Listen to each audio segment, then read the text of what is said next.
Eh bien, nous revoilà en direct de la foire de Libramont pour la Grille Sommet. J'espère que vous êtes toujours nombreux. Ce matin, vous étiez énormément à nous suivre en temps réel sur les réseaux sociaux. On vous rappelle à tous que le plus important, c'est d'envoyer vos questions au fur et à mesure aux intervenants que vous voyez. Cet après-midi, on va un peu plus loin que ce qu'on a dit ce matin. Ce matin, on a beaucoup parlé d'autonomie fourragère à la ferme. Cet après-midi, on va parler des conséquences finalement pour le consommateur ou comment est-ce que l'autonomie à la ferme peut se traduire en une valeur ajoutée pour le consommateur. On aura donc encore une fois une intervention du professeur Beckers et puis un panel d'éleveurs qui ont souhaité changer leur approche du métier et qui vous expliqueront un petit peu le chemin et les choix qu'ils ont fait au niveau de leur ferme respective. Alors, si ce matin, le professeur Beckers a parlé de l'autonomie et des enjeux de l'autonomie au niveau de la ferme, il va vous parler maintenant de la façon dont ça peut être valorisé pour le consommateur. Est-ce que ça apporte la nutrition de l'animal pour le consommateur final? Voilà. Et je passe la parole à Yves. Merci beaucoup et bonjour ou rebonjour selon. Donc on m'a demandé de parler de la nutrition de l'animal, de l'animal à l'assiette du consommateur. Alors je me suis longuement interrogé pour savoir ce que j'allais peut-être raconter, des choses qui devaient certainement solliciter chez vous des questions et des interrogations, voire trouver des réponses. Alors, je ne vais pas vous faire un cours de nutrition pour vous dire on peut améliorer telle caractéristique ou l'autre. J'ai choisi peut-être de me mettre à la place du consommateur et de voir quelle était la rencontre, en tout cas le désir qu'il avait de rencontrer les producteurs. Alors j'ai commencé par, c'est quelque chose qu'on ne présente pas assez souvent, mais qui, je pense, traduit très bien une situation, c'est ce qu'on appelle la complexité de nos systèmes alimentaires. Alors vous voyez, c'est indiqué en anglais, peu importe, vous voyez que c'est un truc, on n'y comprend rien. C'est le message que je voulais vous envoyer, c'est hyper compliqué. Alors on apprend aux gens à essayer de piloter ça, hein, c'est pas votre rôle en tant qu'agriculteur. Alors ça c'est la première partie, d'abord on a un système très complexe, il ne faut pas demander le consommateur, il comprend pas grand-chose. Et alors tout à fait en dessous, on démarre à gauche, hein, on voit la planisphère, hein, projection plate, on voit qu'il y a beaucoup d'intervenants et qui se concentrent vers quelque chose, et puis alors on a un flux sortant qui atteint le consommateur. Donc le consommateur est à droite, en gros, et vous, producteurs, vous êtes plutôt sur la gauche.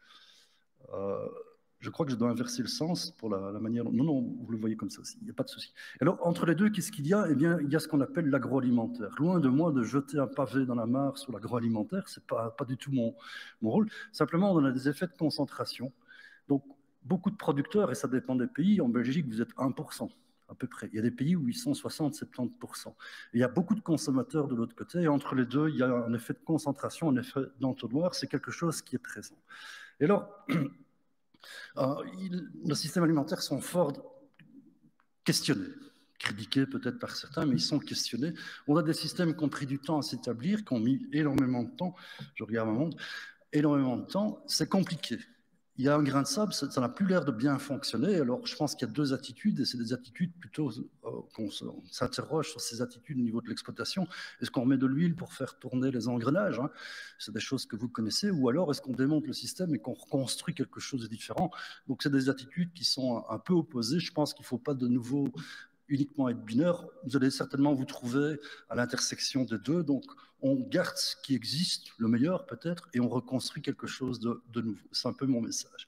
Alors, au sein de nos régions, j'ai relevé deux éléments qui, pour moi, sont importants et qui doivent certainement vous aider à avoir une trajectoire vers le consommateur. La première, et qui est un fait établi, c'est que les dépenses alimentaires par rapport au revenu du ménage ne cesse de diminuer. On est de l'ordre de 10-12%. On pourrait se battre sur la décimale, ce n'est pas le but.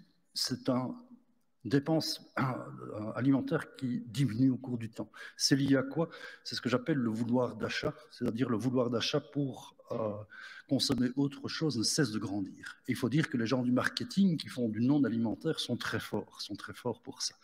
Deuxième chose, et ça, de nouveau, je pense qu'il faut mettre les points sur les i. Un grand nombre d'agriculteurs, et surtout dans des régions comme les nôtres, où on a une forme d'intensification, eh bien, l'agriculture s'est progressivement transformée. Et pour finir, hein, c'est dur ce que je vais dire, mais il faut l'assumer, vous êtes des fournisseurs de matières premières, voire des ingrédients, pour un certain nombre de personnes. Alors, ce que c'est bien, c'est pas, je ne fais pas de jugement, mais il faut comprendre son rôle, fournisseur d'ingrédients, au mieux de matières premières. Pourquoi? Parce qu'il y a un rôle de l'agroalimentaire qui est très très important. Et alors, et c'est là que j'envoie des pistes, je pense que le fossé qu'il existe entre le producteur et le consommateur ne cesse de grandir malgré tous les efforts que certains font. Et alors, en termes de fossé, il y a aussi une indépendance totale entre le prix consommateur et le prix que vous percevez. Et ça, c'est inquiétant. C'est inquiétant. Alors, on ne faut pas rester, on peut faire une analyse, il ne faut pas être dubitatif. Je pense qu'il y a deux grands systèmes en termes de production. Il y a un système que j'appelle mondial. Je vais aller très vite. Le but, c'est de produire des ingrédients ou des matières premières qui sont à bas prix et qui vont nourrir les gens, mais qui sont safe aussi. Et ça, il y a un certain nombre de modèles agricoles qui arrivent très bien. On devra continuer, il faut nourrir la planète certainement. Quand on fait ça, il y a des règles. Et une des règles, on en a parlé ce matin, certainement, c'est de tenter de minimiser son prix de revient parce qu'on n'a aucune, en tout cas le producteur n'a aucune action sur le prix de vente. Vous êtes un fournisseur d'ingrédients de matières premières et l'agroalimentaire, et c'est tout à fait normal, on ferait la même chose à leur place, vont aller chercher les gisements qui leur coûtent le moins cher, tant qu'ils soient safe, healthy, et ils essayent de prendre le moins cher possible. De plus, il y a beaucoup de volatilité au niveau des prix, ça n'arrange rien. Nous sommes aussi, et ça c'est important, quand on a une exploitation agricole qui s'oriente vers le marché mondial, il faut accepter qu'il y ait de la concurrence, parce qu'on est sur un système du libre-échange, c'est important. Concurrence, ça veut dire qu'il y a des gens qui peut-être techniquement sont moins forts que vous, certainement, mais qui ont d'autres avantages. On peut même parler, dans certaines situations, on parle de distorsion de concurrence. Eh bien, il est clair qu'ici, on a mis, en Europe, en tout cas avec la politique agricole, la barre très haut dans différents domaines. Le domaine qui est émergent, c'est bien sûr les considérations sur le bien-être qui dictent finalement la manière de conduire les animaux. Alors, produire sur le marché local, c'est tout à fait différent parce que là, la réflexion qui est faite par l'agriculteur, c'est d'avoir une offre qu'on appelle qualitative pour le consommateur. Et ça, c'est intéressant. Et le consommateur est au cœur de la démarche. Et la relation entre l'agriculteur et le consommateur est très proche parce que ce sont des systèmes qui fonctionnent généralement en circuit court, voire ultra court. Et ça, c'est ce cheminement, je veux dire, de la nutrition animale à l'assiette, eh bien, on a raccourci, je veux dire, tous ces intermédiaires. Il n'y a pas que des bonnes choses à prendre. En tout cas, quand on va dans cette voie-là, il faut accepter aussi d'autres conséquences. C'est par exemple être multimétier. Or, multimétier, c'est dans les mêmes mains d'une personne, et c'est parfois compliqué, ou alors on s'associe avec des gens qui sont plutôt en amont et des gens qui seront plutôt en aval sur les différentes opérations. Faites attention, je pense, il faut garder je veux dire raison à toute démarche. La ferme supermarché, je n'y crois pas. Je vous le dis. Pour un tas de raisons, on pourrait peut-être en discuter, mais évitez de tomber dans ce scénario-là. Ferme supermarché, vous connaissez tous les supermarchés, c'est plutôt le terme, j'aurais dû mettre grande surface, c'est quelque chose qu'on emploie plutôt en Belgique. Une grande surface, on va confondre ça avec la SAU. Supermarché, ça veut dire qu'on va trouver de tout. De tout, c'est de l'alimentaire et du non-alimentaire. Et là, je pense qu'il faut faire attention où on met les pieds. Alors, la démarche est tout à fait intéressante pour le marché local. Pourquoi? Parce que c'est une réponse qui, pour moi, est bonne et à mettre certainement en action quand on voit certaines logiques de consommation. Et des logiques de consommation, peut-être le Covid, ce fameux Covid, accélère certaines choses. C'est ce qu'on appelle le localisme et ses dérivés, c'est-à-dire des gens qui font un choix de consommer local. Je trouve ça c'est intéressant.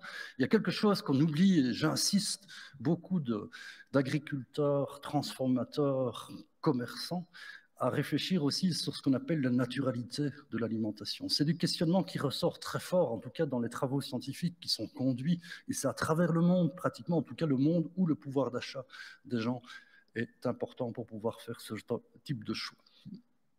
Alors, quel modèle favoriser? Ce n'est pas moi qui vais vous donner la réponse, c'est à vous à la construire, vous faire aider de nouveau à réfléchir. Il y aura du yes, il y aura du no et du maybe. Et de grâce aussi, le balancier, là, le monde, n'allez pas d'un système à l'autre. Je pense essayer d'être progressif et peut-être de marier les deux systèmes, pourquoi pas. Repenser son système de production, je pense que c'est tout à fait louable. On a parlé ce matin des charges, notamment par exemple de réduire les frais d'alimentation. Ici, quand on repense son système de production pour écourter la distance entre le producteur et le consommateur, ce qu'on veut, c'est les recettes. C'est les recettes qu'on va travailler surtout et donner certainement de la valeur aux produits. Donc, le prix unitaire, voire les quantités, vont être modulées pour répondre à ramener plus de recettes. Il faut éviter d'avoir de charges excessives pour développer un revenu, mais on va surtout travailler les recettes. C'est le contraire de la démarche du matin. En gros, il y a des fondamentaux, on a vu ça ce matin. Quelles sont les tendances? Je pense qu'il y en a beaucoup. Une première qui est forte, il ne faut pas l'oublier. De par mon métier, je quitte ma zone de Gembloux, qui est le lieu où je travaille, pour un peu élargir mon horizon.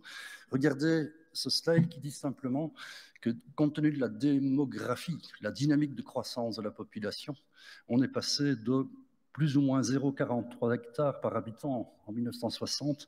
En 2050, il y aura 0,16 hectares. Ça pose quand même un problème. Il y a de moins en moins de surface pour nourrir chaque habitant sur notre planète. Deuxième chose, et c'est quelque chose auquel vous êtes sensible, que représente ceci, simplement c'est imagé. On a pris $1 et je l'ai encadré en noir. Sur $1 qui est consacré à la consommation alimentaire, eh bien, il y a 19 cents qui revient à la ferme, au producteur primaire. La situation est peut-être différente chez nous, elle a peut-être évolué. L'idée là, c'est qu'il y a une part qui n'est pas très élevée. Et c'est un point tel que pour le Thanksgiving, eh bien, l'Union d'agriculteurs de Washington a fait ce petit prospectus. Vous aurez l'occasion de le revoir. Simplement, il y a le prix auquel le consommateur achète une marchandise et le prix qui est payé à la ferme. Et vous verrez qu'il y a un différentiel, accrochez-vous, parfois jusque 100. Bon, c'est intéressant.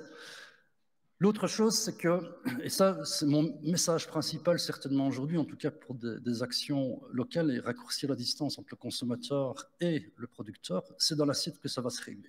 Donc si vous devez travailler le consommateur, vous devez réfléchir avec lui son assiette de demain. Finalement, c'est ça. Et pas, on entend souvent, ça pourrait être un moyen d'élever les prix des aliments. Pourquoi pas? Et comme c'est mis ici de manière caricaturale, ça va régler certains problèmes. Pas tous, et ça va entraîner des autres, c'est clair.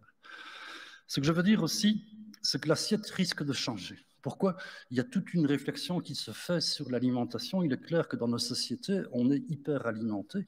C'était très rare de voir des rayons vides. On l'a connu un petit peu, mais très vite l'agroalimentaire a bouché le trou.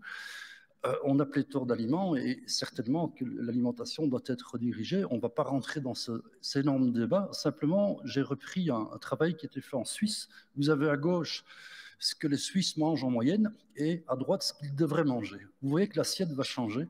En ce sens, beaucoup plus de fruits et légumes. Les produits laitiers augmentent. Par contre, les viandes diminuent.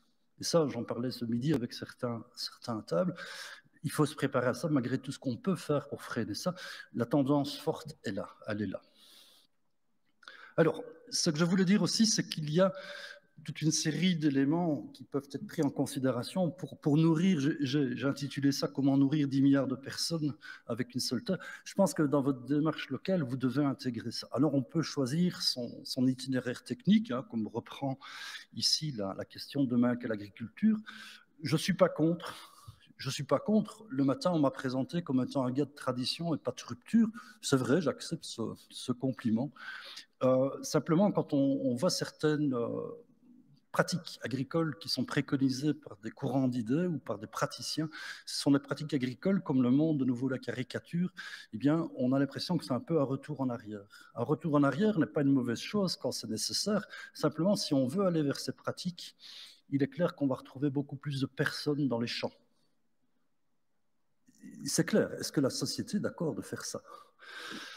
D'autres initiatives sont, je pense, intéressantes, et notamment, il y a toutes les démarches sur l'agriculture urbaine. On va remettre du verre dans les villes, certainement, mais du verre qui est consommable, c'est une autre démarche. On va exploiter les surfaces non utilisées, qu'elles soient verticales ou qu'elles soient très haut perchées, donc sur les toits. Ce sont des démarches, je pense, qui ont certainement du sens, pour vous dire un peu les tendances vers lesquelles on va de manière général. Ce qui me fait le plus peur, c'est la dernière, c'est transformer, c'est par exemple ce qu'on appelle la viande cellulaire ou la viande in vitro. Il y a des gens qui travaillent ça, il y a des startups qui sont créées. Vous avez connu le premier hamburger à $300 000. Pour vous donner une idée, actuellement, le hamburger coûte $9 en in vitro. C'est quelque chose d'important qu'il faut intégrer, certainement. Il faut se préparer à ça. Pas pour demain, mais ce sera pour après-demain. Alors, peut-être mon dernier message pour rester dans le temps, c'est Je pense que produire et vendre mieux sont devenus des obligations pour beaucoup d'agriculteurs. On peut réfléchir sur ces recettes, c'est le cas cet après-midi, réfléchir sur ces charges, c'était plus que le cas le matin. En réalité, vous allez devoir faire les deux choses. De grâce, accepter aussi le changement et participez-y. Je pense que vous êtes les acteurs de l'alimentation. Vous devez répondre certainement à de nouvelles demandes.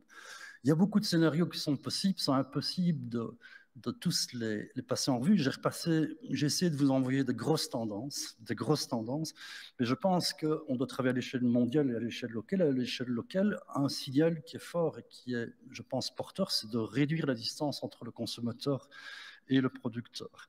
C'est répondre finalement à des questions: que produire, où et comment, et pour qui. Quand on a réglé ces questions-là, je pense qu'on a réglé pas mal de choses. Ce que je voudrais vous dire, c'est ce que j'appelle la démocratie alimentaire de grâce. L'expérience que j'ai accumulée avec mes années de fonction me montre que parfois on a des raisonnements que, où, comment, pour qui, on le fait uniquement au niveau de la ferme. Non, c'est certainement une chose, mais allez voir le consommateur, parce que vous risquez de vous tromper. C'est un des messages importants pour aujourd'hui.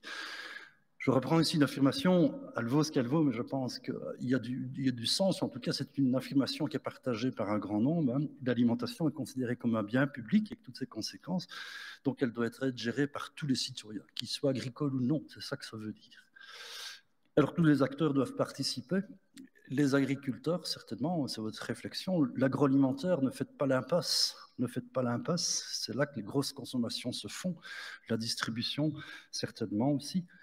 Le consommateur, pour moi, est l'élément pivot à rencontrer. Et alors, je pense que dans la démarche producteur-consommateur, si on veut que le chemin soit le plus court possible, c'est une très bonne chose. Pourquoi? Vous allez remettre de la confiance sur des choses qui ont perdu cette confiance. Et ça, c'est important. Et cette confiance, en plus, elle est liée à la proximité. C'est plus facile d'avoir confiance dans son voisin que d'avoir confiance dans une personne qui habite à 1000 km ou qui travaille à 1000 km, quand bien même il travaille bien. Et alors sur la relation humaine, je pense, ça a été dit tantôt, je pense que c'est Marianne Sreel qui l'a dit tantôt, mettre un visage sur vos produits lors de distribution des heureux élus qui ont vu leur travail gratifié par un congrès cristal, c'est une très bonne chose. Mettez un visage. Un visage, c'est vous, agriculteurs. C'est pas la vache, le cochon, la poule que vous allez abattre. Non, c'est vous qu'on veut voir. Alors il faut un système transparent. C'est important. Jouer la transparence. Moi, je trouve les plus belles réussites des gens qui remettent des consommateurs à la ferme, c'est quand ils ouvrent toutes les portes de la ferme.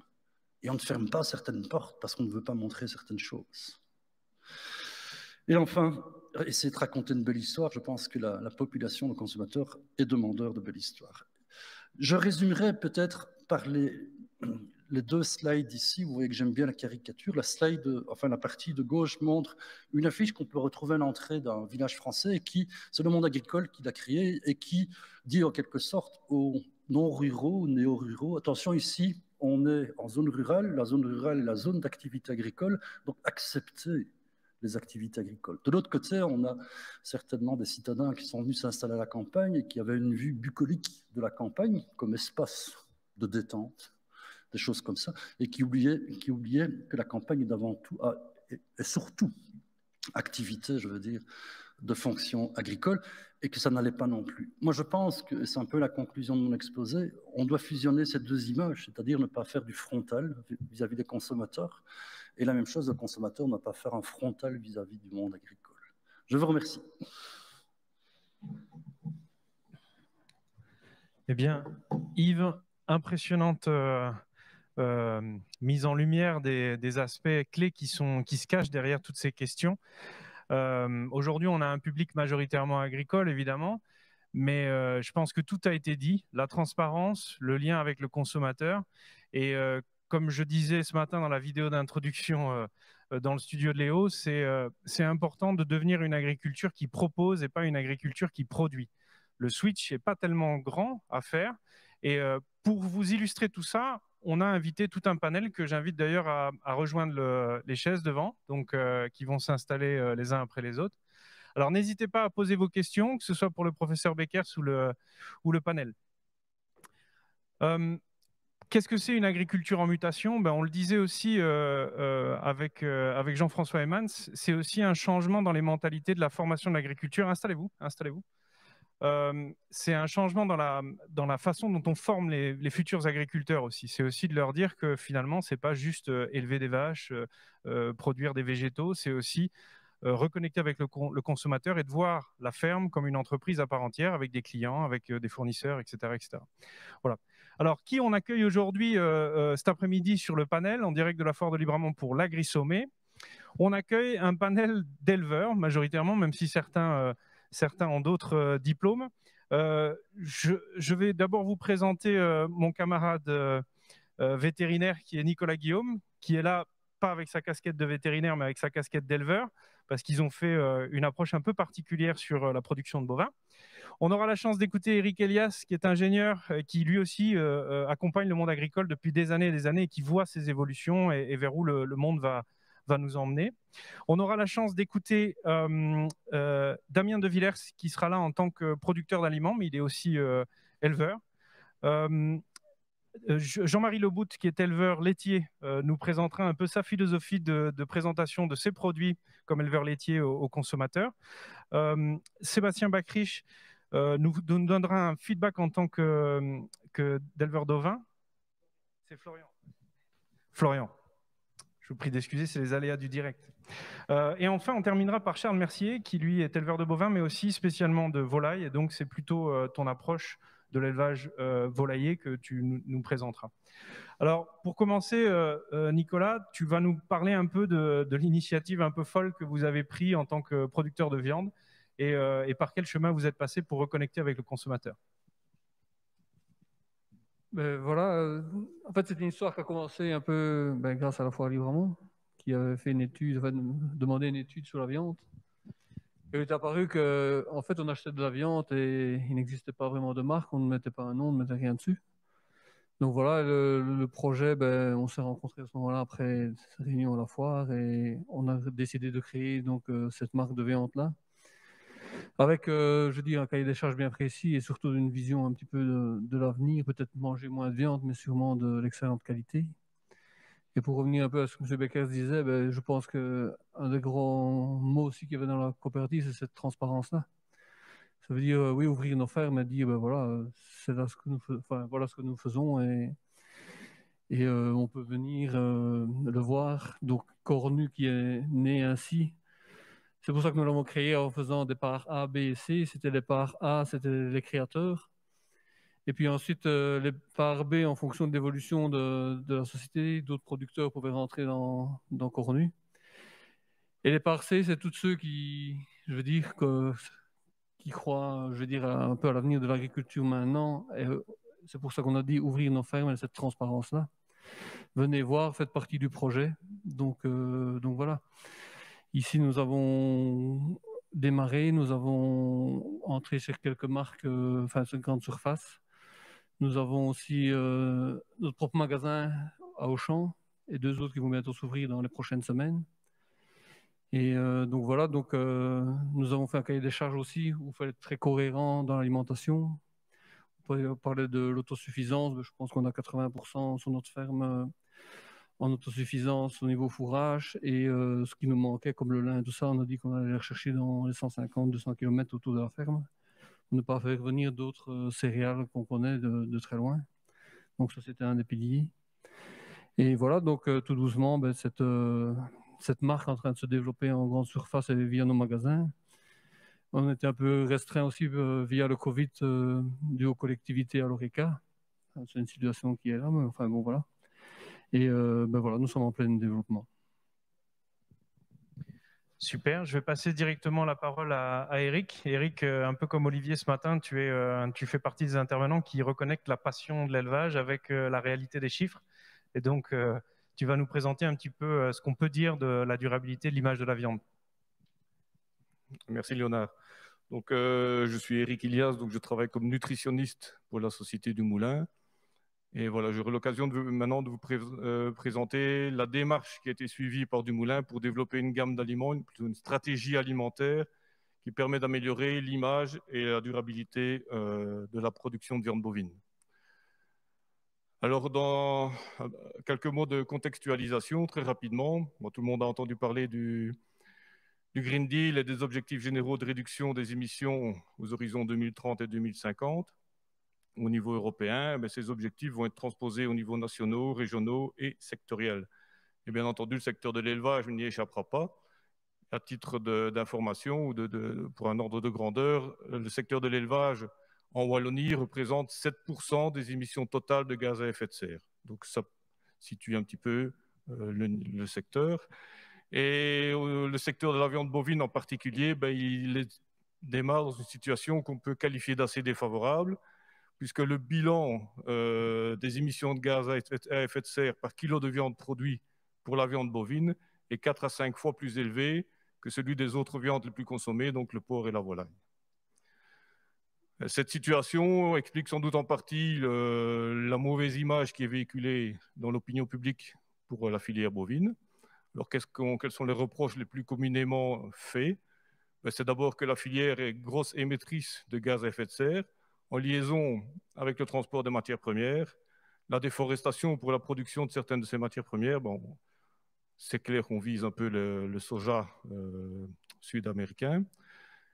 Le fait que les bovins sont gros émetteurs de méthane, on en a parlé ce matin. Que la filière, la production de viande rentre en compétition avec les ressources alimentaires et avec l'utilisation des surfaces arables disponibles. Et enfin, il y a toute la problématique autour du bien-être animal. Alors, si on regarde un peu de manière un peu objective le bilan des émissions de gaz à effet de serre, ici je prends du kilo de viande de bœuf produit en Belgique, on voit que le premier poste par importance provient des émissions de la culture et de la production des fourrages et des aliments. Le deuxième provient des fermentations entériques, le fameux méthane, et le reste est issu de la gestion des effluents et des autres facteurs de production. Donc, on voit directement que la digestion, donc la réalisation de la ration et de sa digestion, représente plus de 80% du bilan en carbone du kilo de viande. Donc, clairement, l'alimentation apparaît comme le levier principal d'amélioration de ce bilan. Donc, chez Dumoulin, on a développé, pour un peu en réponse à cette situation, une gamme d'aliments qui repose sur 3 grandes caractéristiques. D'abord, l'origine des matières premières exclusivement européennes et donc non OGM. L'utilisation de nutriments qui ont un effet de réduction sur les émissions de méthane. Et la limitation de l'utilisation des matières premières qui seraient directement consommables par l'homme.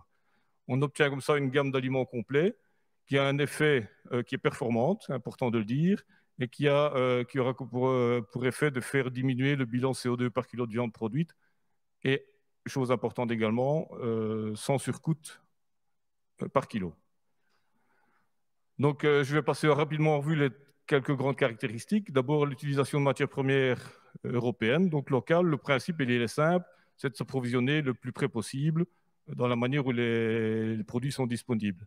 Et afin de renforcer cet ancrage local, on a mis en place un système de culture avec engagement mutuel, donc, qui donne la sécurité de prix et de débouchés pour les producteurs et la sécurité d'approvisionnement pour Dumoulin.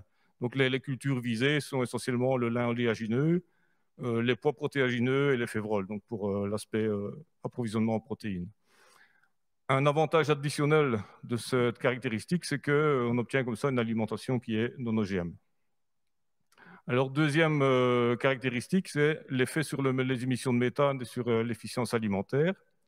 Je ne reviens pas sur la grande particularité, le gros avantage du ruminant, qui est la prédigestion des fibres et de l'azote non protéique, donc qui sont des nutriments non digestibles par le mode gastrique et donc par l'homme, et leur transformation en viande et en lait.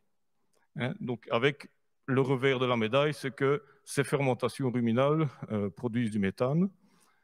Mais on a des moyens d'action, notamment par le fait d'enrichir la ration avec des acides gras insaturés et des amidons. On obtient une réduction significative des émissions de méthane et en même temps une amélioration de l'efficience alimentaire, donc par augmentation des GMQ et diminution de l'indice de consommation. Donc on a un double effet positif sur le bilan carbone. L'avantage additionnel, c'est que l'utilisation des acides gras insaturés apporte un supplément d'oméga 3 dans les viandes. Alors, pour illustrer et donner quelques chiffres, à titre indicatif, je prends l'exemple d'un kilo de viande de bœuf blanc-bleu belge, engraissé entre 300 et 650 kg de poids vif. Je suis assez précis parce que ces chiffres varient énormément en fonction, évidemment, de l'âge, de l'espèce, du sexe de l'animal. Donc ici, on prend un taurillon. Et dans un premier cas de figure, nourri avec, je prends des cas extrêmes, nourri avec une alimentation conventionnelle, intégrant du soja brésilien importé, et sans ajout d'acides gras insaturés, et de l'autre côté, une alimentation aux caractéristiques Euroclim. Et vous voyez que l'addition des effets permet de faire diminuer le bilan lié à l'alimentation jusqu'à 37%. Et donc, je rappelle que l'alimentation, c'est grosso modo 80% du bilan total. Donc, utiliser ce type de stratégie permettrait d'aller jusqu'à 30% de diminution du bilan total du kilo de viande produit. Alors, la quatrième caractéristique nécessite que je passe quelques secondes, parce que je n'ai pas beaucoup de minutes, sur la notion de compétition feed food. Donc, pour se nourrir, l'homme a le choix soit d'ingérer, de se nourrir directement de végétaux, soit de distribuer ces végétaux à des animaux et de consommer la viande et le lait. Si je prends de nouveau le cas de mon taurillon blanc-bleu belge, c'est celui qu'on connaît le mieux dans notre cas, il va grosso modo ingérer 10 kg de matière sèche. Donc, le slide se lit de gauche à droite. Hein. Donc, 10 kg de matière sèche totale ingérée pour produire 1 kg de viande.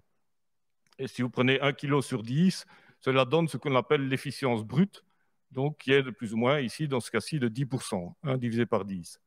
Si on regarde la composition de cette matière ingérée, on peut la distinguer en deux catégories. Une part, la partie qui est non consommable directement par l'homme, ce qu'on appelle le feed, et la partie qui serait potentiellement utilisable et digestible directement par l'homme, ce qu'on appelle le food. Et si on fait en sorte de limiter le food à 20 et donc à 80% de feed, l'efficience nette se calcule en ne tenant compte que de la partie food nécessaire pour produire 1 kg de viande. Et donc là, on a sur 1 kg de viande produite pour 2 kg de food consommé dans ce cas-ci. Donc on a une efficience de 50%. Alors comment est-ce qu'on a mis cela en musique pour développer les aliments? On a, avec l'aide du professeur Beckers, développé une table de valeurs feed food pour chacun des ingrédients et fourrage qui rentrent dans la composition des rations. Et on se met comme contrainte pour le développement du régime d'avoir un rapport minimum de 80-20. Donc minimum 80 de feed et maximum 20 de food. Pourquoi 80-20? Parce que ça permet d'obtenir une efficience nette de 50%. Et 50%, c'est l'efficience nette que l'on obtient aussi si on fait le même calcul pour les autres viandes. Donc la viande de porc et la viande de volaille. Donc avec cette notion-ci, on voit que la viande de bœuf n'est plus discriminée, n'est plus défavorisée par rapport aux autres viandes produites. À noter que si on diminue encore cette partie de food, on arrive à une efficience nette qui peut dépasser les 100%. Et là, on remet bien en valeur la capacité de transformation et de producteur net de nutriments à valeur pour l'homme que contient le bovin. Je dépasse mon temps, à mon avis. Je vais aller très vite. Je vais simplement terminer par la feuille de route. Donc, quand même, insister sur le fait qu'on a démarré avec des essais à petite échelle et puis qu'on a validé toute cette démarche pour développer une gamme complète sur un grand nombre d'animaux, allant parfois jusqu'au test consommateur pour voir s'il n'y a pas des variations de qualité de carcasse et de viande, et que nous rentrons maintenant dans une démarche d'amélioration et d'approfondissement des indicateurs avec des collaborations scientifiques. Voilà. Merci. Super. Je pense que ça va être des questions qui vont pas mal arriver par les réseaux. Et on va passer la parole à Damien De Villers qui va nous présenter un petit peu son approche en tant qu'également producteur d'aliments et éleveur. Oui, ben voilà, donc je me présente. Donc, je suis agriculteur à Marchins, ça se situe juste à côté de la ville de Huy, dans le Condroz. En famille, avec 2 associés indépendants, nous tenons une exploitation de 500 bovins blancs bleus et d'un élevage de moutons Île-de-France 600 brebis. On cultive une surface de 330 hectares, 180 hectares de culture, 150 hectares de prairies pour la fauche et le pâturage. En culture, nous cultivons du froment, des escourgeons, de l'épaule, du colza, du maïs et de la betterave. Pour vous parler des bovins, en bovin, c'est assez spécifique. On a une partie élevage et engraissement, donc avec un troupeau de 400 bovins. Et à côté, en partenariat avec un associé, on engraisse 150 taureaux qui viennent des fermes voisines dans un rayon de 25 km. En mouton, le choix de la race Île-de-France s'est fait pour produire des agneaux toute l'année et avoir un agnelage accéléré, puisque cette race désaisonne, donc ça nous permet d'avoir un peu plus de production. Pour ce qui est de la réalisation des travaux, comme on travaille en famille, mon frère aîné Benoît s'occupe lui plus de la partie culture. Mon frère Vincent, avec l'aide de mes parents et d'une associée, travaille sur le site principal, encadre toutes les naissances et l'élevage de moutons. Quant à moi, je travaille sur un nouveau site à 1 km du site principal qui est destiné à la fabrication, au stockage des aliments, et je m'occupe de toute la récolte de fourrage. C'est un peu ça que je vais développer. Donc, depuis toujours, nous avons voulu associer la production végétale et animale pour différentes raisons. Ça nous permet de maîtriser le coût de l'alimentation. Nous pouvons garantir une alimentation locale et non OGM. Ça nous permet également de fertiliser nos sols. N'oublions pas que les effluents d'élevage, après compostage, sont épandus et diminuent les quantités d'engrais chimiques. Mais je tiens à préciser une chose, il faut le dire quand même, ça nécessite un fond de roulement et des capacités de stockage assez importantes.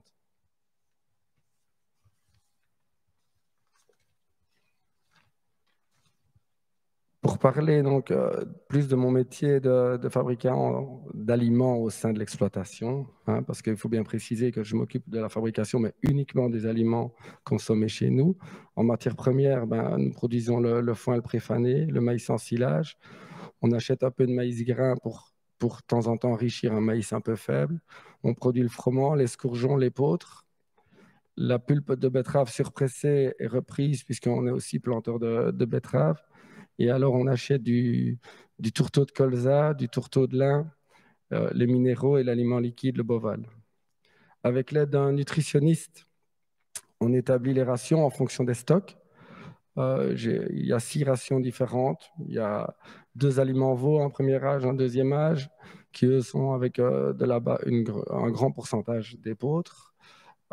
Au niveau de l'alimentation, élevage et engraissement, là, on utilise beaucoup de maïs en silage, les pulpes surpressées en grande partie. Donc là, c'est particulier aussi. On donne un aliment un peu plus enrichi aux jeunes bêtes et en même temps pour l'engraissement de nos vaches et nos taureaux. Alors après, on a deux rations élevage. L'aliment pour les génisses qui, lui, a 40% de préfané, 30% de maïs et quand même 20% de pulpe surpressée. Et un aliment vache qui, lui, a une base de uniquement préfané et maïs. Voilà. Pour l'aliment des moutons, c'est une base de 60% d'orge avec 20% de pulpe séchée. Les animaux sont soignés à volonté. Il est difficile de préciser le pourcentage exact de ce qui est produit sur la ferme, mais à mon avis, on n'est pas loin des 90%.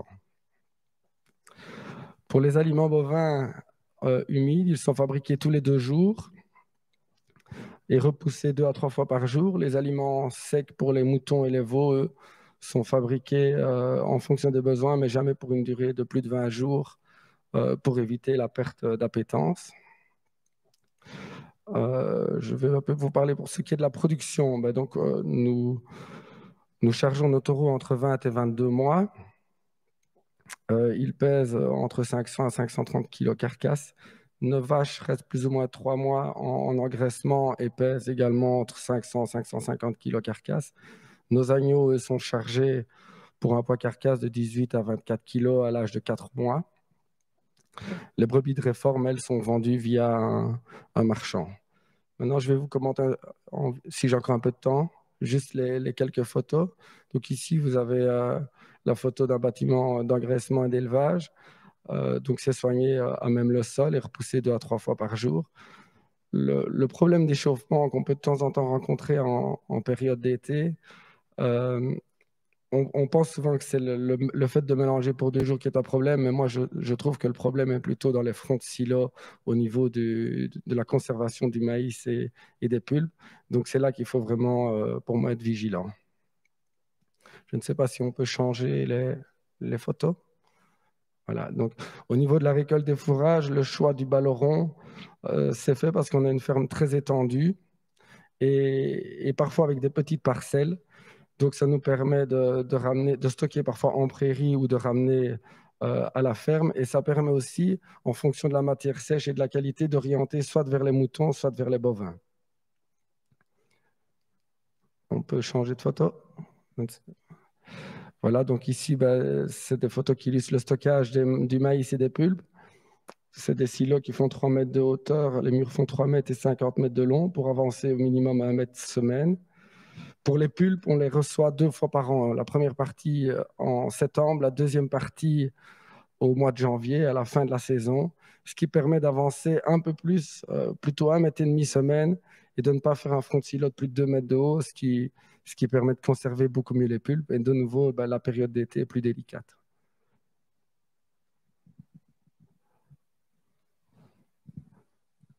Je ne sais pas, il y avait peut-être encore quelques autres photos. Voilà, le stockage des céréales. Ici, vous avez de l'escourgeon de l'épaule qui sont stockés donc, sur un béton et les bus sont posés pour ventiler. Ce ne sont pas vraiment des ventilateurs, mais plutôt des aspirateurs. Et on doit surveiller la température du grain, on va dire, dans les 30 jours qui suivent la moisson, ventiler essentiellement la nuit pour refroidir l'état. Et donc, ces céréales sont aplati avec un aplatisseur qui fait 8 tonneurs en froment et 4-5 tonneurs en épeautre. Et l'orge est donnée en grains aux moutons. Voilà, ça c'est les matières premières qui sont stockées. Donc on utilise maintenant un hangar de 25 mètres sur 30 avec un peu plus de 10 mètres de hauteur pour permettre la vidange des bennes assez facilement. Voilà, simplement.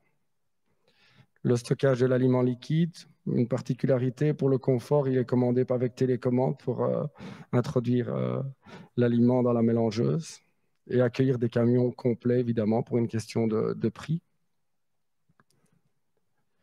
Le matériel utilisé, ici, on voit que c'est finalement une simple mélangeuse de 14 mètres cubes, assez ancienne, 15 ans, et un télescopique qui a aussi une dizaine d'années. On a privilégié l'investissement en bâtiment et silos afin d'avoir un maximum de stockage et une bonne conservation des aliments. L'idéal serait d'avoir un bac avec une lame. C'est un bac encore pélican, mais voilà, ça viendra plus tard. Alors ici, pour finir, pour illustrer une belle complémentarité végétale, animale, ici voici un couvert d'avoine trèfle d'Alexandrie, multicouple et vesse avant pâturage. Donc les clôtures sont faites pour accueillir un troupeau de moutons ici en période hivernale. Et la photo suivante, on va voir donc après le passage des brebis, voilà la terre comme elle l'est, donc avec deux avantages. La diminution de consommation préfanée par les moutons. Finalement, la destruction du couvert et finalement une fertilisation. Voilà pour finir. Merci. Super, bel exemple d'économie circulaire et d'autonomie alimentaire à l'échelle de la ferme. Je vais passer la parole à Jean-Marie Lebout qui a développé quand même pas mal d'approches avec le consommateur final. Et vous avez été aussi nominé à la Way Awards l'an dernier, donc je vous passe la parole. Oui, bonjour à tous. En fait, je vais présenter un peu mon exploitation. Nous autres, on a une exploitation donc laitière à la base, mais quand même très développée aussi dans la diversification. On a plus ou moins, je veux dire, 300 bêtes qui sont des bleus mixtes, qui sont traites, avec 130 hectares. On est passé en 2016 donc en bio, donc 2018 certifié, ce qui était un grand changement aussi dans l'exploitation. Ça a toujours été quand même fort proche du bio, mais le marché faisant a vraiment aidé le développement. On est au niveau de la diversification aussi. On a donc tous nos produits laitiers maintenant sont transformés à la ferme. On fait du beurre, ça a été notre produit phare depuis toujours. On fait aussi un peu de la maquée. On a le fromage, le pavé bleu, qui a été créé sur la sauvegarde de la race, qui est donc développé chez nous. Par rapport à la production, ce n'est pas des grandes quantités, mais c'est quand même un produit que j'espère qu'il va vraiment se développer. Et dernièrement, avec la crise du Covid, on a aussi embrayé, je veux dire, sur des yaourts. Mais l'entièreté de notre production, en fait, est transformée en beurre. C'est vraiment notre produit phare depuis toujours et qui, au moment du passage en bio et dans nos démarches aussi, a été plus développé.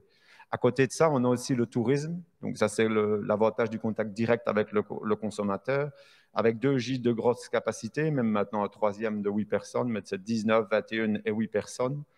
Et alors, une activité, je veux dire, qu'on a maintenant depuis 13 ans, c'est le golf fermier qui permet, je veux dire, aussi d'accueillir toujours du public.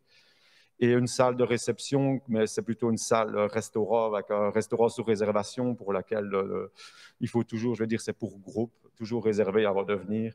Et ben, dans cette année, c'est bien malheureux, je veux dire, même pas simple d'un point de vue, je veux dire, économique. La sécheresse plus, c'est pas évident, quoi. Maintenant, on ne peut pas se plaindre. C'est important d'avoir, je vais dire, plusieurs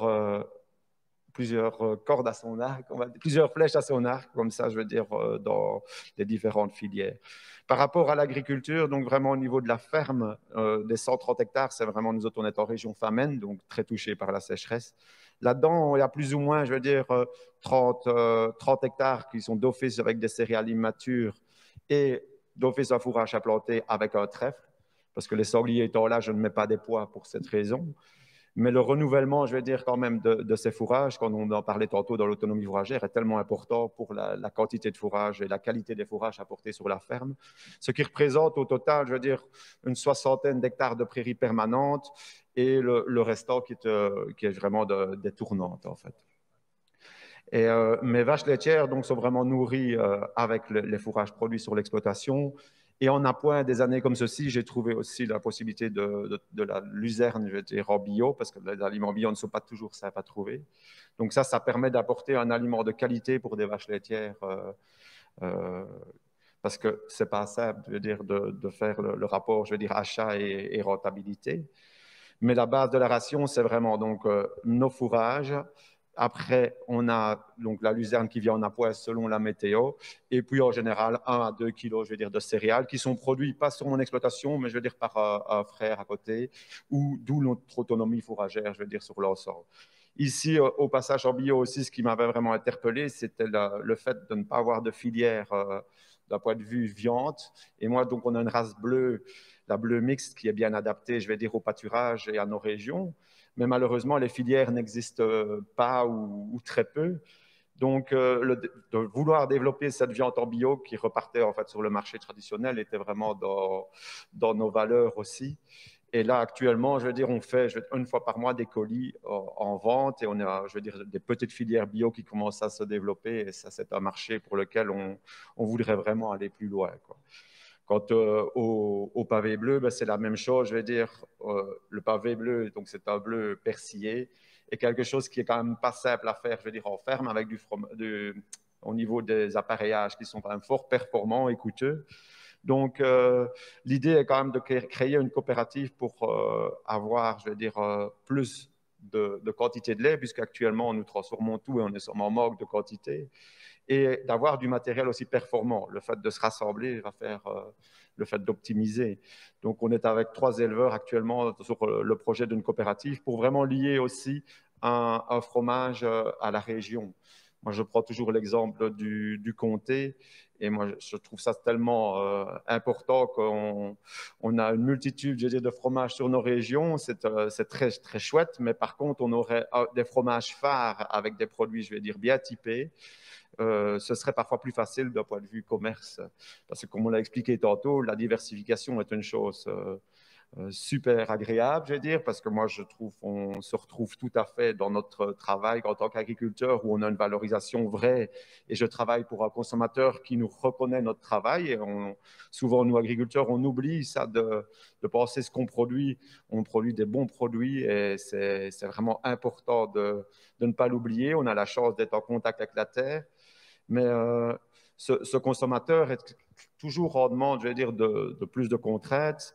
Et notre cas avec la bleue, avec l'élevage en bio, c'est quand même des gros avantages, je vais dire, par rapport à l'avenir. Et cette coopérative qui se développe actuellement, on est sur la région des Condro-Famenne, et c'est le collégial, je veux dire, un fromage qui avait déjà été créé par un GAL précédent, qu'on reprend, et avec l'idée, je veux dire, du pavé bleu, qui est aussi lié à la race, pour justement que le consommateur arrive à mieux relier. Comme on expliquait tantôt aussi, le consommateur, quand il vient directement chez nous, nous voit et c'est un gros avantage, mais la plupart des consommateurs ne nous voient pas. Et ça, c'est quelque chose, je veux dire, qu'il faut vraiment développer et continuer, je veux dire, à garder ce contact directement entre l'agriculteur et le consommateur qui est en train de se couper, puisque malheureusement, nos exploitations, je veux dire, disparaissent et grossissent toujours de plus en plus. Et c'est pour moi pas la solution d'avenir. Il faut vraiment, je veux dire, donner la chance à nos jeunes éleveurs d'avoir la possibilité de s'installer dans un très beau métier, quoi. Ça... Je pense que c'est très complémentaire avec ce qui a été précisé jusque-là. Ce qu'on voit bien arriver comme thématique quand même, c'est que finalement le monde agricole est prêt à cette transformation, à ce changement, mais il manque encore des bouts pour que toutes les filières soient assumées. Je vais passer la parole rapidement à Florian, du coup, Beckrich, qui est éleveur ovin, et donc pour voir un peu ton approche par rapport à ces questions d'évolution du métier, etc. Bonjour, donc moi c'est Florian Beckrich, je suis éleveur ovin et bovin ici à Wardin, donc c'est un petit village près de Bastogne, donc dans les Ardennes.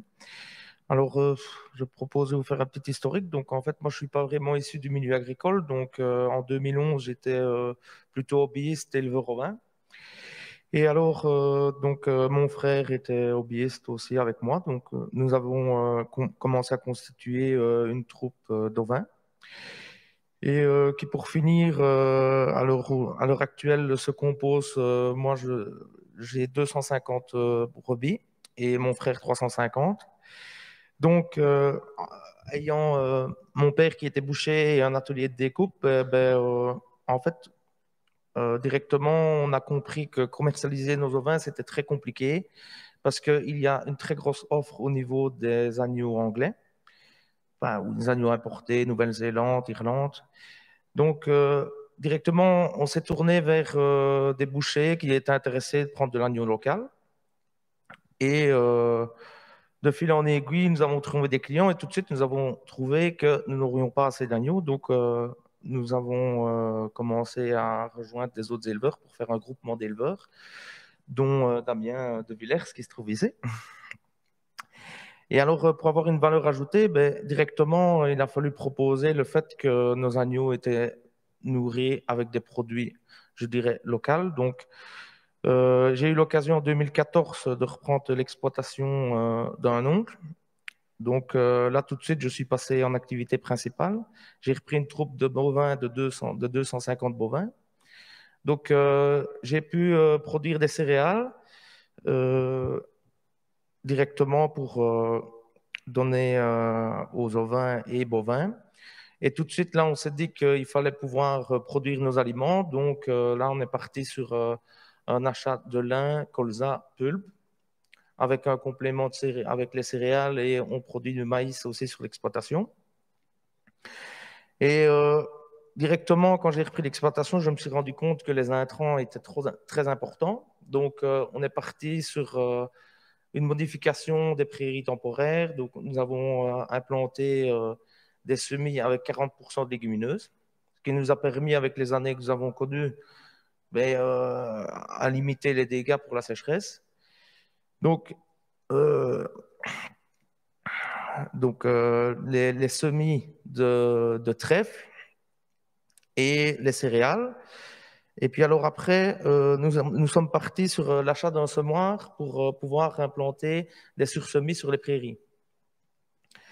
Et maintenant, les prairies permanentes, nous n'utilisons plus d'engrais chimiques et nous les valorisons en implantant des trèfles avec un semoir pour faire des sursemis.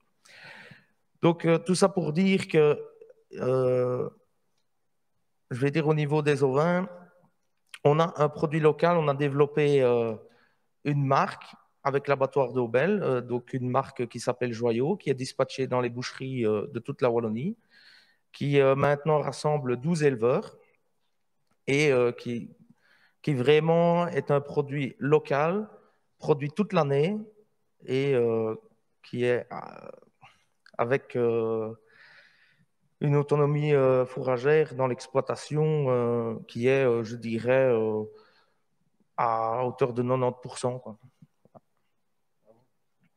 Bah, félicitations, enfin, c'est un parcours incroyable. Moi, ce qui m'a marqué dans ton discours, c'est quand tu dis on s'est rapidement rendu compte qu'il n'y aurait pas assez d'agneaux, quand finalement beaucoup de gens disent oui, mais tout est bloqué, on ne peut rien faire, on ne peut pas sortir du modèle. Finalement, c'est possible. Il suffit de se structurer et d'être à plusieurs finalement. Je vais passer la parole pour terminer à Charles Mercier. Toi, tu es éleveur de bovins, mais également de volailles, et tu vas nous parler un petit peu plus de la partie volaille de ton exploitation. Oui, voilà, bonjour.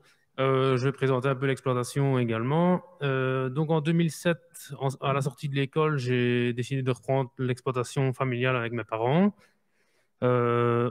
Ensuite, en 2013, mon frère est arrivé également sur l'exploitation.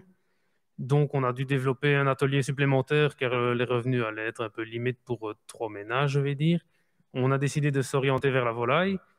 Comme on connaissait, papa connaissait un peu Francis Wenquin, qui était le directeur de l'abattoir de Ardennes Volaille à Bertry. C'est comme ça qu'on s'est orienté vers la qualité différenciée parce que l'industriel ne nous intéressait pas, ou pas spécialement, on va dire. Surtout pour une question de qualité de produit. Donc, en 2015, donc on a fait les premiers poulaillers, les premiers 1000 m² de poulailler en famille, je vais dire. En 2017, moi, j'ai décidé également de faire mon propre poulailler sur le côté avec ma compagne. Et nous avons alors à ce moment-là commencé de la vente directe. Vente directe, si, la vente directe, on livre toutes nos volailles à l'abattoir à Bertry et l'abattoir nous relivre une partie de la viande, de toutes nos commandes emballées et nous on la redistribue à nos clients. Et alors pour parler de l'alimentation de notre volaille, ben, on est lié avec le moulin de Val-Dieu à Aubel. Et donc, ce qui fait qu'on a une alimentation assez locale. Et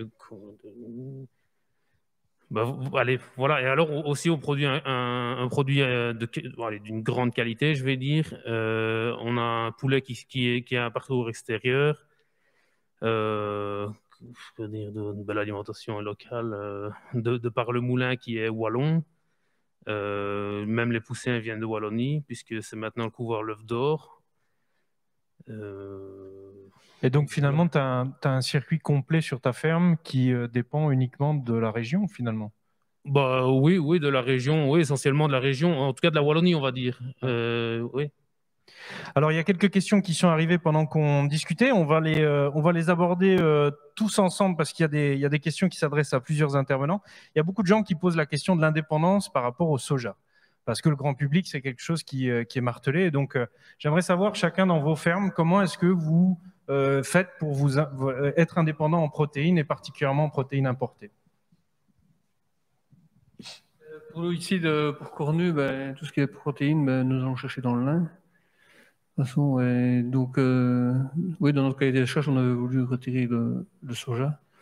Et de toute façon, comme on entend tous les participants ici, on revient quand même surtout cette relocalisation ici de le produit. Je veux bien que tout le monde avance vers ce système-là quand même, quoi. Bien que de toute façon, comme on disait tout à l'heure, M. Beckers, il va falloir nourrir toute la planète et du soja, je pense qu'il en faudra pour aussi. On aura notre part à faire. Je ne sais pas s'il y a d'autres intervenants qui ont fait une réflexion par rapport à l'autonomie protéique sur la ferme. Donc nous, c'est pareil avec le nutritionniste. Donc moi, je ne calcule pas les rations, mais avec le nutritionniste, on trouve les apports en protéines à travers le lin, le boval, la céréale et le tourteau de colza. Tout ça est calculé et équilibré. Donc ça nous permet de nous passer du soja. Voilà. Est-ce qu'il y a d'autres intervenants qui ont fait aussi le pas? Moi, je voudrais vraiment insister sur le fait qu'on a fait un grand pas au niveau protéines quand j'ai repris l'exploitation en modifiant les prairies, donc vraiment travailler avec des légumineuses.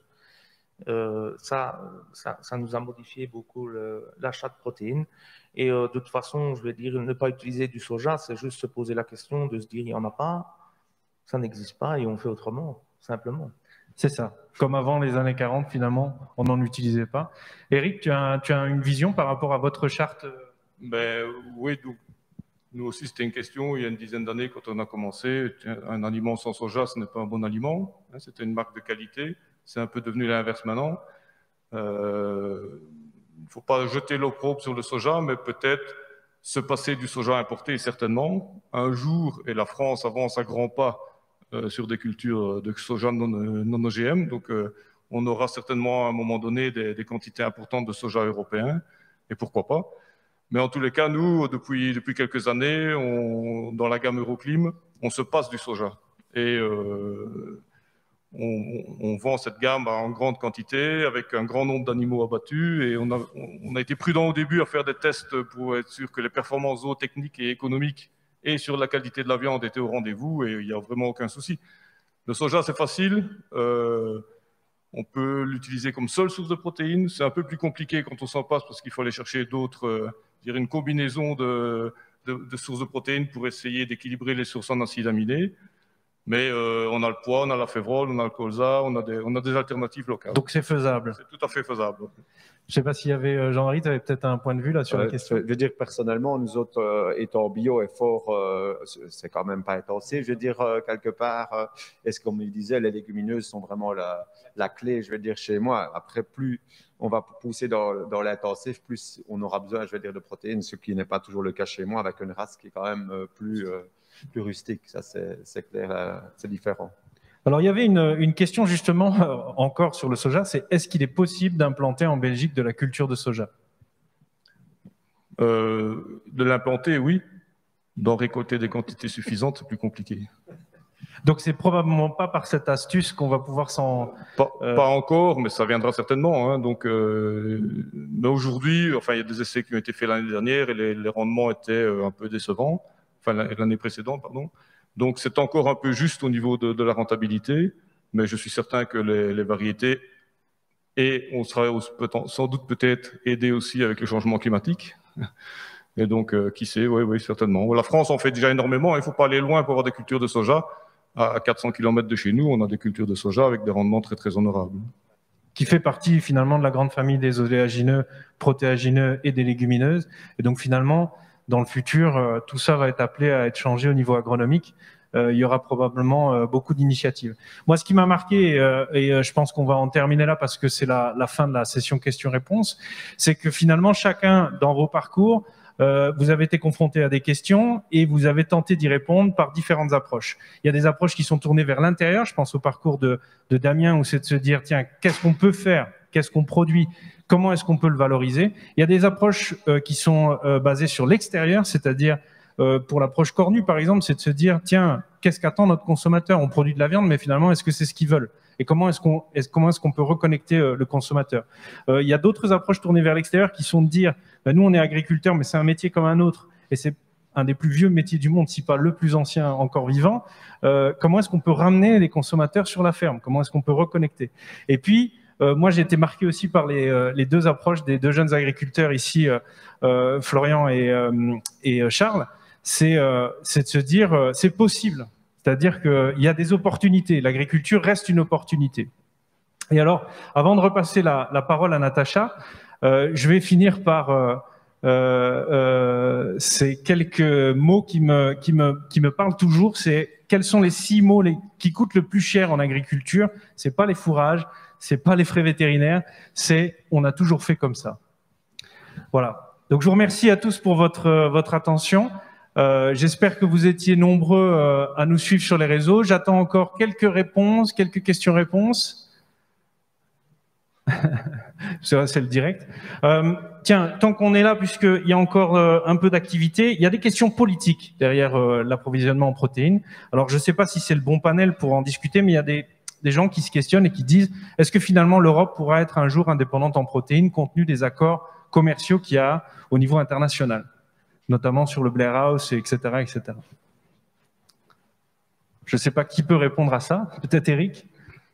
Moi, je ne suis pas spécialiste sur les relations politiques et les accords. Je sais qu'il y a quelque temps, ce n'était pas le cas. On était lié à des quotas de production au niveau européen. Je pense que c'est des choses qui ont évolué et qu'il y a une ambition au niveau du Green Deal de promouvoir l'autonomie protéique pour l'Europe. Donc, moi, je suis persuadé que dans les années à venir, l'Europe sera autosuffisante en protéines. Oui. Mais finalement, autour du panel, parce qu'on a encore quelques minutes, à combien vous jugez l'auto-efficience? Par exemple, chez Cornu, à combien vous êtes d'autonomie fourragère? Tout à l'heure, j'ai dit 80, je pense. 80, 85%, je pense que là, on y est, oui, sans problème. Oui. Damien? Donc, ça dépend un peu comment on considère la pulpe séchée et la pulpe surpressée. En étant producteur de betterave, évidemment, c'est transformé, mais on les reprend. Ouais. Si on les prend avec, on est au-dessus de 90, aux alentours de 90%. Donc, quasiment 100% des aliments sont produits sur la ferme. Voilà, mais évidemment, il y a le tourteau de lin et le tourteau de colza. Mais de nouveau, on est producteur de colza. Comment doit-on regarder le colza? Le colza est pressé, on a le tourteau d'un côté et l'huile de l'autre. Donc, c'est ces facteurs-là, c'est ça que j'ai dit tantôt, c'est très difficile de chiffrer parce que c'est sous-produit. La pulpe séchée, le tourteau de colza, alors on en vient... Le boval est également un sous-produit de la betterave. Donc, si on estime que ces sous-produits-là sont issus de nos cultures, on serait quasi à 100%. Mais maintenant, dans l'organisation actuelle, c'est évidemment racheté. Voilà. Et au niveau de la raffinerie Tir-le-Montoise, il y a les livraisons de betteraves et puis les pulpes reviennent, quoi. Donc voilà. Mais c'est vrai que si on prend ces transformations-là en se disant on peut le cultiver, on passe bien au-dessus des 90%. Jean-Marie, dans ta ferme, tu parlais de transformation. Donc vous, c'est 100% du lait qui est transformé. Qu'est-ce que vous faites du lait écrémé? Le lait écrémé va toujours à l'industrie. C'est toujours la laiterie qui passe pour leur prod et une partie, je veux dire, va aussi dans yaourt et tout ça. Les veaux et un peu l'engraissement. J'en mets un peu aussi, je veux dire, dans les baies. Maintenant, au niveau de l'autosuffisance, c'est la même chose. Je veux dire, moi, j'achète un peu des céréales, mais c'est des céréales, je veux dire, qui sont produits par mon frère ou par une personne, je veux dire, autour. Quant aux luzernes, c'est pris aussi. Donc, j'estime, au niveau de l'autonomie alimentaire, on est au maximum de ce qu'on pourrait faire, puisque... rien ne vient vraiment d'ailleurs ou vraiment dans un rayon de kilomètres vraiment très proche. Ouais. Je pense qu'il faut couper le... je ne sais pas, Florian, tu parlais de culture. Comment est-ce que tu as fait ton parcours pour justement optimiser ta production de protéines fourragères? Tu t'es fait aider? Ça s'est fait parce que c'était un hobby ou Je pense déjà qu'il y a déjà un aspect d'être passionné sur la chose, donc et vouloir avancer dans le sens où vraiment limiter les intrants dans la ferme, parce qu'il faut savoir quand même que dans une exploitation agricole, la pression sur le prix de vente, elle est très réduite. Hein, donc je vais dire, c'est vraiment sur ce qu'on ne dépense pas qu'on a le plus facile de gagner notre vie. Donc tout de suite, il a été question de directement utiliser les matières et les parcelles qu'on avait pour produire ce qu'on avait besoin pour nos animaux. Donc ici maintenant, c'est de la céréale et les seules choses qu'on achète, c'est du tourteau de lin, du tourteau de colza et de la pulpe sèche. Parce que ça, voilà, moi je ne suis pas producteur, à Bastogne, c'est pas facile. Donc. Mais finalement, ce sont des produits quand même d'autres agriculteurs locaux.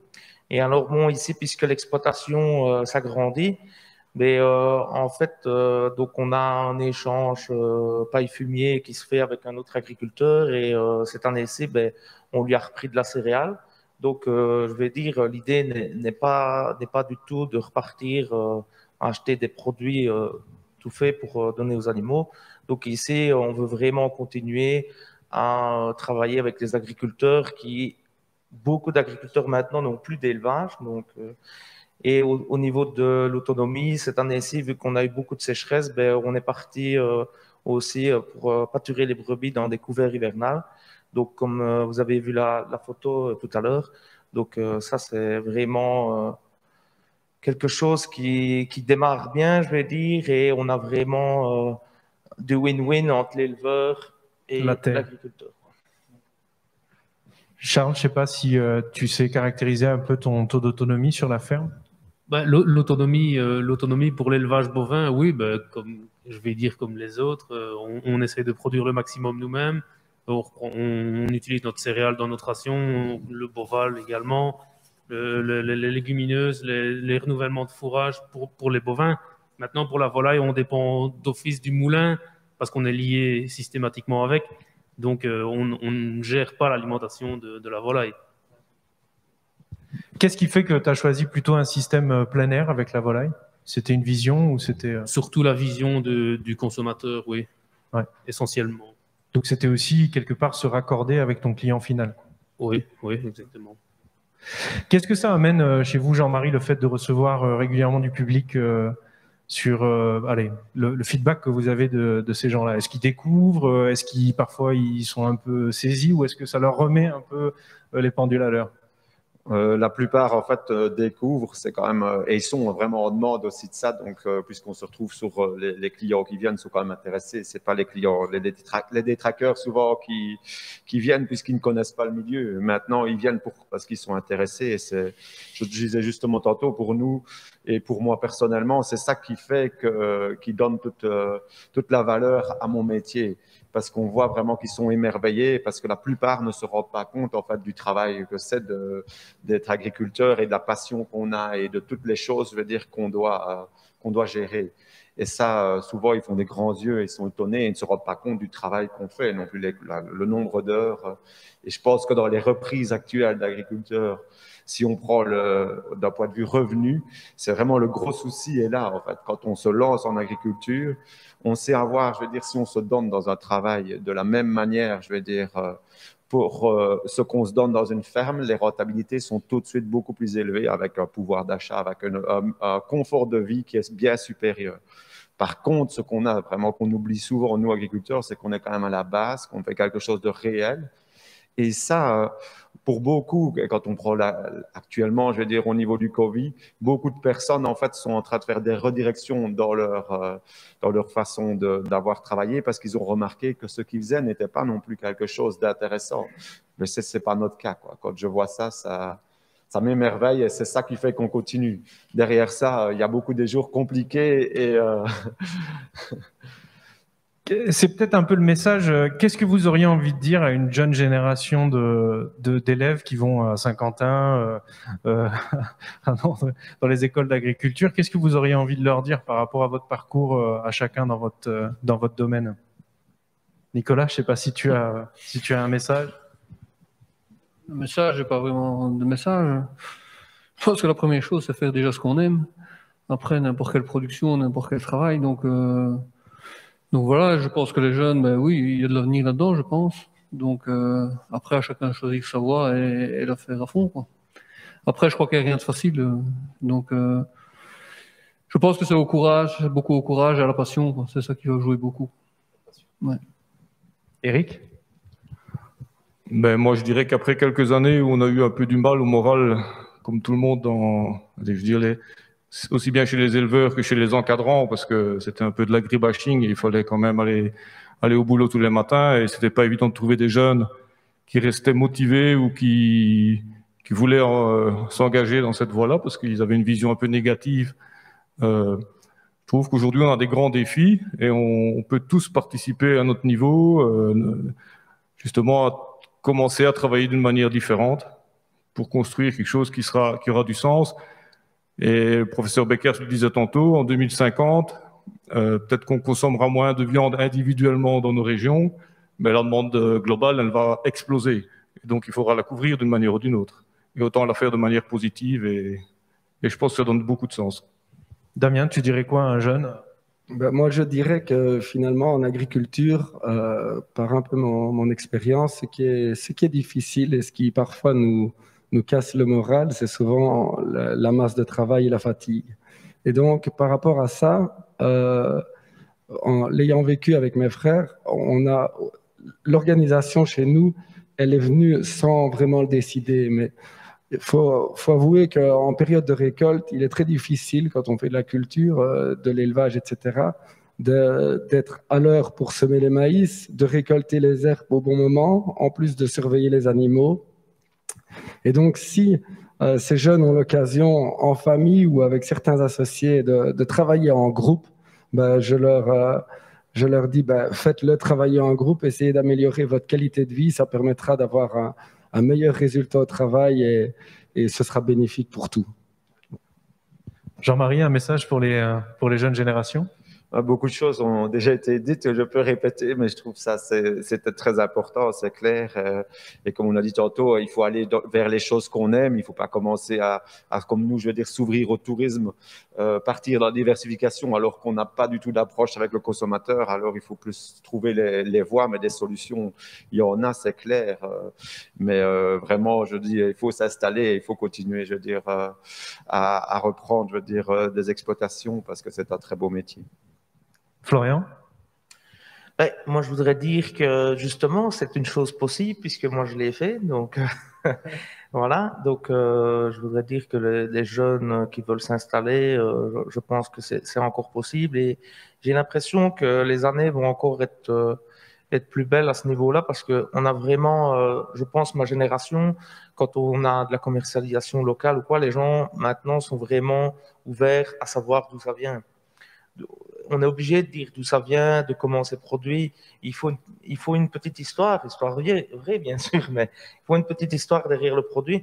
Que je pense que pendant des années, les agriculteurs, ils produisaient quelque chose qui se retrouverait de toute façon dans le supermarché de leur ville, mais personne ne pensait que ça arrivait comme ça. Enfin, et alors, au final, ils étaient plus des pollueurs que des producteurs. Et maintenant, les gens se rendent compte, je pense, de plus en plus que c'est nous autres qui essayerons de faire tout ce qu'il faut pour les nourrir, quoi. Charles? Le message, oui, si vous êtes décidé de faire le métier, allez-y, mais n'ayez pas peur non plus de vous diversifier, d'aller vers quelque chose qui vous plaît. Voilà. C'est le message, c'est de partager plaisir et passion.